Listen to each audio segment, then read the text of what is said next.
उसे हमेशा से ही मरीजों की सेवा करने की प्रेरणा थी और उसने अपने परीक्षण के दौरान 9 अगस्त 2024 सुबह के तकरीबन 10 बजे का समय था, the 9th of August 2024, Kolkata के RG Kar medical college hospital से एक फ़ोन कॉल आया और फ़ोन कॉल उठाने वाले व्यक्ति की आवाज़ में घबराहट साफ झलक रही थी। फ़ोन के दूसरी तरफ से आवाज़ आई, क्या आप लेडी डॉक्टर के पिताजी बात कर रहे हैं? तब उन्होंने हाँ में जवाब दिया।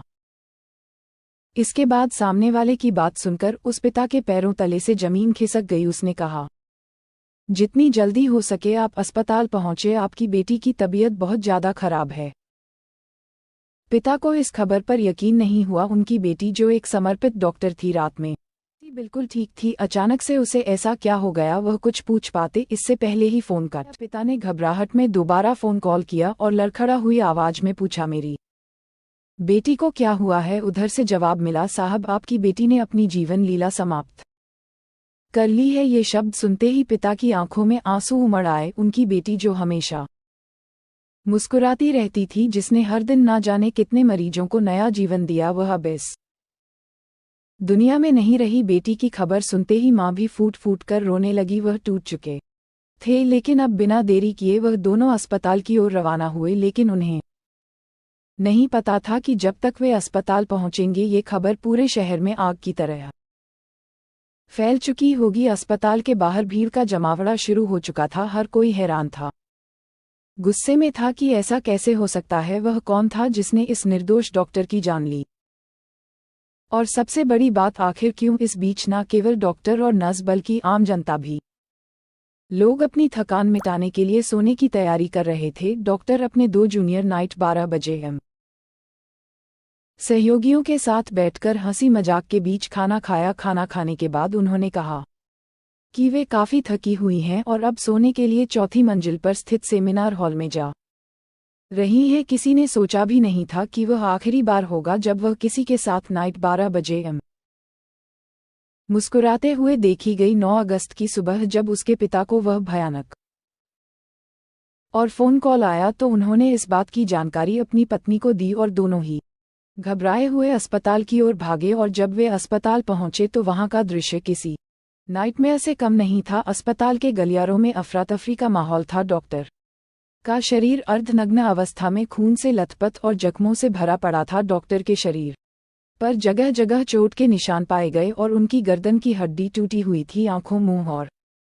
निजी अंगों से खून बह रहा था। ये कोई साधारण मौत नहीं थी, बल्कि बर्बरता की सारी हदें पार की जा चुकी थी। बेटी की हालत को देखकर पिता और माँ दोनों टूट जाते हैं और अब कहने सुनने को कोई शब्द ही नहीं बचता। इस भयानक घटना की खबर ने पूरे अस्पताल, सभी डॉक्टरों, नर्सों और कर्मचारियों को हिलाकर रख दिया। जैसे ही यह खबर अस्पताल से निकली तो सोशल मीडिया पर आग की तरह फैलने लगे और पूरे शहर में गुस्से की लहर दौड़ गई। अस्पताल के बाहर लोगों का जमावड़ा होना शुरू हो गया। डॉक्टरों और नर्सों ने धरना, हिंसा बंद करो, हम चाहते हैं सतर्क, सफ़ेद कोट हैं, प्रदर्शन शुरू कर दिया। लोगों की बस एक ही मांग थी, न्याय और दोषियों को सख्त से सख्त सजा देना। बढ़ते दबाव के चलते इस मामले की जांच बहुत तेजी से शुरू हुई। जांच अधिकारियों ने मामले की जांच शुरू की, लेकिन शुरुआत में अस्पताल प्रशासन ने इसे एक हत्या के रूप में पेश करने की कोशिश की थी। हालांकि घटनास्थल की स्थिति, महिला डॉक्टर के शरीर पर गहरे घाव और उसकी टूटी हुई गर्दन की हड्डी, यह सभी संकेत देते थे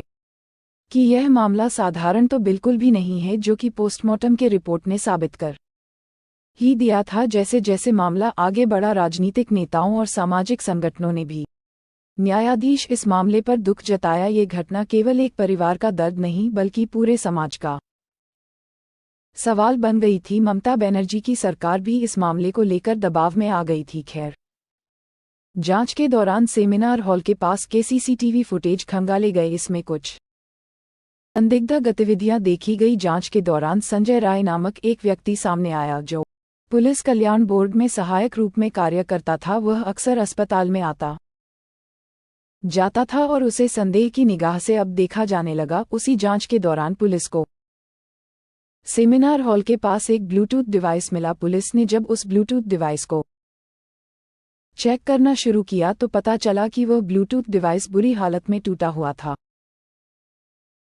और यह डिवाइस संजय रॉय का निकला। फिर उसे तुरंत हिरासत में लिया गया। अब संजय राय का इतिहास और उसकी गतिविधियां किसी से छिपी नहीं हुई थी। उसने कई शादियां की थी और हर बार जब उसका मन भर जाता था तो अपनी पत्नी को छोड़ देता था। यहाँ तक उसकी एक पत्नी की संदिग्ध परिस्थितियों में मौत भी हुई थी, लेकिन उस समय किसी ने इसकी शिकायत नहीं की थी और वह खुद को एक पुलिस वाला बताता था। जांच के दौरान पुलिस को कई चुनौतियों का सामना करना पड़ा। संजय राय की गिरफ्तारी के बाद उसने पहले तो किसी भी अपराध को स्वीकार नहीं किया, लेकिन बाद में जब उसे कड़ी पूछताछ का सामना करना पड़ा तो उसने अपने अपराधों को कबूल कर लिया। 8 अगस्त की रात संजय राय ने शराब के नशे में धुत होकर उस महिला डॉक्टर पर हमला किया। उसने पहले उसे बुरी तरीके से मारा, फिर उसके साथ 8 अगस्त 2024 दुष्कर्म किया और अंत में उसके जीवन लीला समाप्त कर दी। उसके शरीर पर जगह जगह गहरे घाव के निशान पाए गए, जो इस बात का सबूत थे कि उसने कितनी क्रूरता के साथ महिला